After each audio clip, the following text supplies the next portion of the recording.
ওকে, আমাদের আজকের কাজ হইতেছে গুগল ক্লাসরুমে আমরা কিভাবে অ্যাসাইনমেন্ট জমা দিতে পারি।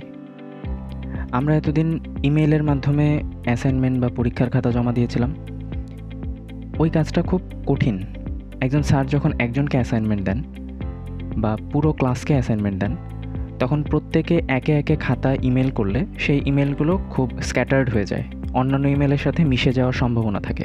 এই কাজটা যদি আমরা গুগল ক্লাসরুমের মাধ্যমে করতে পারি, গুগল ক্লাসরুমের মাধ্যমে আমরা অ্যাসাইনমেন্ট পাবলিশও করলাম, অ্যাসাইনমেন্টের অ্যান্সারও জমা নিলাম। দ্যাট মিন্স একজন শিক্ষক অ্যাসাইনমেন্ট গুগল ক্লাসরুমের মাধ্যমে দিলেন, আর ছাত্র বা স্টুডেন্ট সেই অ্যাসাইনমেন্টটা করার পর তার পিডিএফটা গুগল ক্লাসরুমের মাধ্যমেই আবার স্যারকে ব্যাক করলো। ক্যাম স্ক্যানারে আমরা দেখেছিলাম যে কিভাবে অটোমেটিক্যালি রিনেম করতে হয়, যেটি আপনারা ভিডিওর কর্নারের ডান দিকে দেখতে পাচ্ছেন। যাই হোক, সেই ভিডিও দেখা হয়ে থাকলে এখন আমাদের কাজ হচ্ছে অ্যাসাইনমেন্ট জমা দেওয়া। এখন অ্যাসাইনমেন্ট কীভাবে দেখব সেটা আগে দেখি। একজন স্টুডেন্ট হিসেবে আমার ক্লাসরুমে আমি ঢুকলাম। বাংলা ফার্স্ট পেপার হচ্ছে আমার একমাত্র সাবজেক্ট। অলরেডি স্টুডেন্ট হিসেবে আমি দেখতে পাচ্ছি যে বাংলা ফার্স্ট পেপারের নিচে একটা কথা লেখা আছে, সেটা হচ্ছে অ্যাসাইনমেন্ট। তার মানে আমার যে টিচার আছেন তিনি একটা অ্যাসাইনমেন্ট এখানে অলরেডি পাবলিশ করেছেন, যেটা আমাকে জমা দিতে হবে। তো আমি এখানে ঢুকলাম। এখন অ্যাসাইনমেন্ট আমি কোথায় দেখতে পাবো? অ্যাসাইনমেন্ট দেখার জন্য আমাকে নিচে এখানে স্ট্রিম, ক্লাস ওয়ার্ক আর পিপল, এই তিনটা অপশন আছে। আমি সেখান থেকে ক্লাস ওয়ার্কে যাব, বা এখানে সরাসরি একটা পোস্ট হিসেবে এসছে। দুইভাবে করা যায়। আমি এখানে পোস্টেও ক্লিক করতে পারি, অথবা আমি এই ক্লাস ওয়ার্কেও ক্লিক করতে পারি।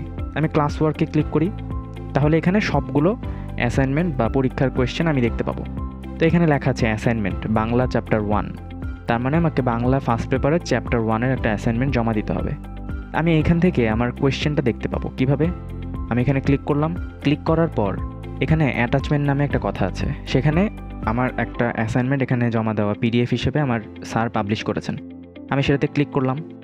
ক্লিক করার পরে এখানে লোড হয়ে আমার এই অ্যাসাইনমেন্টের এটা দেখাবে। এর একটি স্যাম্পল কোয়েশ্চেন, আমি আগের দিন যে ছবিটা তুলেছিলাম সেটাই আমি ডেমনস্ট্রেশনের জন্য দেখাচ্ছি। এটা আমার কোয়েশ্চেন। এখন কোয়েশ্চেন দেখার পরে আমি খাতায় আমার অ্যাসাইনমেন্টটা করব। করার পরে আমি আগের দিনের নিয়মে আমি সুন্দর করে সেই অ্যাসাইনমেন্টের একটা অ্যান্সার শিট তৈরি করব। করার পর সেই পিডিএফটা ক্রিয়েট করব এবং রিনেম করব। রিনেম করার পরে আমি এখন এটা কিভাবে জমা দেব? এটা জমা দেওয়ার জন্য দুটো পদ্ধতি আছে।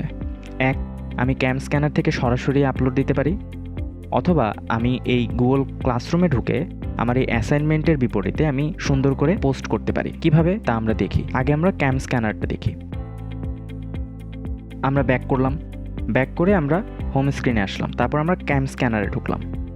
ক্যাম স্ক্যানারে বাংলা ফার্স্ট পেপার, এটা হচ্ছে আমার অ্যাসাইনমেন্ট, আমি যেটা করেছি সেটা। ঢুকলাম। এখানে আমার দুটো পেজ, তার মানে আমার দুটো পেজ হয়েছে আমার অ্যাসাইনমেন্টের। এখন আমি এটাকে শেয়ার দেব। শেয়ার দেওয়ার জন্য আমি প্রথমে পিডিএফে যাব, যেহেতু পিডিএফ আকারে আমি শেয়ার দেব। এরপরে এই দুটো হচ্ছে আমার অ্যান্সার। এখন এই অ্যান্সারটা আমি কিভাবে জমা দেব? প্রথমে শেয়ারে যাব। শেয়ারে যাওয়ার পরে এখান থেকে সবার উপরে আমার ক্লাসরুম দেখাচ্ছে, আপনাদের হয়তো নিচে দেখাতে পারে, সমস্যা নেই, আমরা সেটা খুঁজে বের করব এবং ক্লাসরুমটা সিলেক্ট করলাম। করার পরে এখানে দেখেন আমি যে একটা ক্লাস, তাই আমার একটা ক্লাস দেখাচ্ছে, সরাসরি বাংলা ফার্স্ট পেপার দেখাচ্ছে। এখানে আমি যদি এই সাবজেক্ট একটা ক্লিক করি, মানে সরাসরি যদি আমার সাবজেক্টটা না আসে, আমরা 3-4টা ক্লাসে সবাই এনরোল হয়ে থাকতে পারি, সেক্ষেত্রে আমার এই অপশনে ক্লিক করার পরে এখানে লিস্ট দেখাবে যে কোন সাবজেক্টে আমি জমা দিতে চাচ্ছি। তখন আমি যে সাবজেক্টে জমা দিব সেই সাবজেক্টটা সিলেক্ট করলেই আমার ডান পাশে রাইট চিহ্নটা এসে পড়বে। আমি বাংলা ফার্স্ট পেপারে জমা দিব, তাই বাংলা ফার্স্ট পেপারটা সিলেক্ট করলাম। সিলেক্ট করার পরে এখানে দুটো অপশন আছে নিচে। এক, attach to assignment. 2, new post. New post হিসেবে পোস্ট করলে এই পোস্টটা সবাই দেখতে পাবে, আমার ক্লাসের যত আমার ফ্রেন্ড আছেন সবাই দেখতে পাবেন, এই ক্লাসে যারা অলরেডি অন্তর্ভুক্ত আছেন। আর যদি আমি অ্যাটাচ টু অ্যাসাইনমেন্ট দিই, সেক্ষেত্রে আমার স্যার এটা শুধু দেখতে পাবেন, আর কেউ দেখতে পাবেন না। নর্মালি স্যাররা কী করেন, এই নিউ পোস্ট করার অপশনটি বন্ধ করে রাখেন, যাতে আমরা স্টুডেন্ট হিসেবে কোনো কিছু পোস্ট করতে না পারি। যখন অন করেন তখন আমরা পোস্ট করতে পারবো। আমরা অ্যাটাচ টু অ্যাসাইনমেন্ট দেব। এখন আমরা অ্যাটাচ টু অ্যাসাইনমেন্ট দিলাম।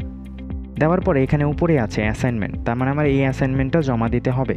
আমি এটাতে ক্লিক করলাম। একটাই অ্যাসাইনমেন্ট আছে, এই জন্য একটা অ্যাসাইনমেন্ট দেখাচ্ছে। এখন এই যে লোড হচ্ছে, এই লোড অপশনটা আপনারা কেউ কেটে দেবেন না।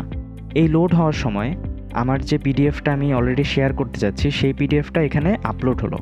এখন আমি যদি নিচ থেকে স্ক্রল আপ করি, এই যে ইয়োর ওয়ার্ক যেটা লেখা আছে, অ্যাসাইন্ড কথাটা লেখা আছে, এটা আমি উপর দিকে স্ক্রল আপ করলাম, করার পরে এখানে ইয়োর ওয়ার্কের নিচে দেখেন লেখা আছে বাংলা চ্যাপ্টার 1। আমি এখানে ক্যাম স্ক্যানারে বাংলা চ্যাপ্টার 1 নামেই কিন্তু এই অ্যাসাইনমেন্টটা জমা দিয়েছিলাম। শেয়ার দিলাম, শেয়ার দেওয়ার পরে ক্লাসরুমে গেলাম, ক্লাসরুমে যাওয়ার পরে অ্যাটাচ টু অ্যাসাইনমেন্ট দিলাম। এরপরে আমার একটাই অ্যাসাইনমেন্ট আছে, সেই অ্যাসাইনমেন্টটায় গেলাম। দেওয়ার পরে আমার পিডিএফটা এখানে লোড হবে। দেওয়ার পর আমি স্ক্রল আপ করব, এখানে দেখেন দুটো বাংলা চ্যাপ্টার 1 দেখাচ্ছে। কেন? কারণ আমি দুবার শেয়ার করেছি। তো আমার দুবার শেয়ার করার দরকার নেই, যেহেতু আমি একবার এটা পোস্ট করব। তা আমি একবার এখানে একটা রেখে বাকিটা ক্রস করে দিলাম। ক্রস করার সময় আমাকে একটি প্রম্পট দেখাবে, যেখানে রিমুভ অ্যাটাচমেন্ট নামে আমাকে একটা কোয়েশ্চেন করেছে। আমি বলবো যে হ্যাঁ রিমুভ। এখন এখানে দেখেন লেখা আছে অ্যাসাইন্ড। আমি যদি এখন এটা এইভাবেই রেখে যদি আমি এখান থেকে বের হয়ে যাই, আমার স্যার এটা দেখতে পাবেন, কিন্তু উনি এটাতে মার্ক দিতে পারবেন না। আমি এখন যদি এটাকে টার্ন ইন করি, দ্যাট মিন্স আমি যদি এটাকে জমা দেওয়ার হিসেব করি, তাহলে সেক্ষেত্রে আমাকে টার্ন ইন দিতে হবে। এখানে আমাকে একটা কথা লেখা আছে যে turn in your work, 1 attachment will be submitted for assignment. That means আমার যে অ্যাসাইনমেন্টটা আছে, এটা টাইটেলটা অন্য কিছু হতে পারতো, যেটা স্যার দিতেন সেটাই হতো। আমি এখানে টার্ন ইন দেব। টার্ন ইন দেওয়ার পর এখানে এটা টার্ন ইন হয়ে গেছে। আমি ইচ্ছা করলে একবার টার্ন ইন করার পরে খাতা জমা দেওয়ার পরে আমি আবার খাতা ফেরতও নিতে পারবো। যেমন আমি এখানে আনসাবমিট করলাম, আমাকে আবার একটি প্রম্পট দেখাচ্ছে, সেখানে আমি প্রম্পটটায় আনসাবমিটে ক্লিক করলাম। আনসাবমিটে ক্লিক করার পরে এখানে দেখেন আবার আগের মতো এসে পড়েছে, যেটা আমি টার্ন ইন করার আগে এসেছিল। এই অংশটা আসার মানে হচ্ছে স্যার আমার পিডিএফটা দেখতে পাবেন, কিন্তু উনি গ্রেডিং করতে পারবেন না, উনি জাস্ট ভিউ করতে পারবেন। এখন আমি আবার টার্ন ইন দিলে উনি দেখতে পাবেন যে আমি এটা জমা দিয়েছি টোটালি। কনফার্ম করলাম, টার্ন ইন হয়ে গেল, আমার অ্যাসাইনমেন্ট জমা দেওয়ার কাজ কিন্তু শেষ। এখন এই অ্যাসাইনমেন্টটা আমি ক্যাম স্ক্যানার থেকেও দিতে পারি, আবার আলাদাভাবেও দিতে পারি। কিভাবে দিতে পারি?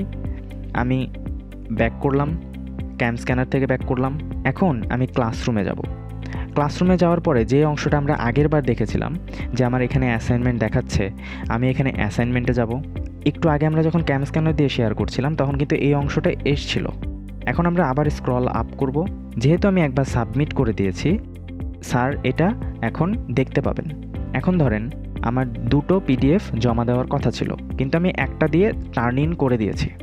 অথবা আমি এই কাজটাকে চেঞ্জ করতে চাই, তখন আমাকে আনসাবমিট দিতে হবে। দিলাম। দেওয়ার পর এখানে আবার অপশন আসবে অ্যাড অ্যাটাচমেন্ট। এখন যদি আমার এই বাংলা চ্যাপ্টার 1টা যদি অলরেডি আপলোড করা না থাকতো, তার মানে আমি যদি ক্যাম স্ক্যানার দিয়ে আপলোড করে না থাকতাম, তো আমার এখানে এই অংশটা থাকতো না। যেমন আমি এটাকে কেটে দিই, কেটে দেওয়ার পরে রিমুভ দেব। রিমুভ দেওয়ার পরে এখন যদি আমি অ্যাড অ্যাটাচমেন্ট দিই, সেক্ষেত্রে আমার যেখানে ফাইলটি আছে, যেমন আমার যদি ফাইল আমি আলাদা করে আমার মেমোরি কার্ড থেকে দিতে চাই, আমার ফোনের মেমোরি থেকে দিতে চাই, সেক্ষেত্রে আমাকে ফাইলে ক্লিক করতে হবে। আর যদি আমার ড্রাইভে আপলোড করা থাকে, সেক্ষেত্রে আমাদের ড্রাইভ থেকে ফাইলটা শেয়ার করে দিতে হবে। শেয়ার করার পরে আমাদের যেভাবে সাবমিট করার কথা, অর্থাৎ টার্ন ইন করার কথা, আমরা টার্ন ইন করে দেব। আমাদের কাজ শেষ। আমরা এই দুইভাবে একটি ফাইল, আমাদের একটি পিডিএফ, অ্যাসাইনমেন্ট হোক কিংবা পরীক্ষার খাতা হোক, আমরা এভাবে জমা দিতে পারি। নেক্সট ভিডিওতে চেষ্টা করা হবে আরও ইনফরমেটিভ কোনো ভিডিও তৈরি করার। Thank you.